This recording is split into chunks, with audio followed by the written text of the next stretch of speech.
7 power 15 plus 7 power 16 plus 7 power 17 is not useful by which of the following? Question చూడగానే skip చేద్దాం అనుకుంటున్నారు కదా, అస్సలు స్కిప్ చేయొద్దు, ఈజీగా చేర్చుదామా. చూడండి, ఈ ఎక్స్ప్రెషన్లో 7 power 15 ఇవన్నీ మూడిటిలో తక్కువగా ఏదైతే ఉందో దాన్ని కామన్ తీద్దాం. 7 power 15ని కామన్ తీద్దాం. కామన్ తీస్తే ఇక్కడ ఇంకేం మిగిలిద్ది? 1 మిగిలిద్ది. నెక్స్ట్ వన్ 7 power 16 కదా, అందులో 15 కామన్ తీస్తాం. 7 power 1 మిగిలిద్ది ప్లస్ 7 స్క్వేర్, అంతేనా కదా? మళ్ళీ లోపలికి పంపించండి, సేమ్ వచ్చేస్తుంది. ఓకేనా? సో ఇప్పుడు 7 power 15 అలానే ఉంచేద్దాం. దీన్ని సాల్వ్ చేద్దాం. So 7 power 1 7, 7 square 49.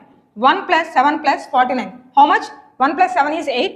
8 plus 49 is 57. అవునా కదా?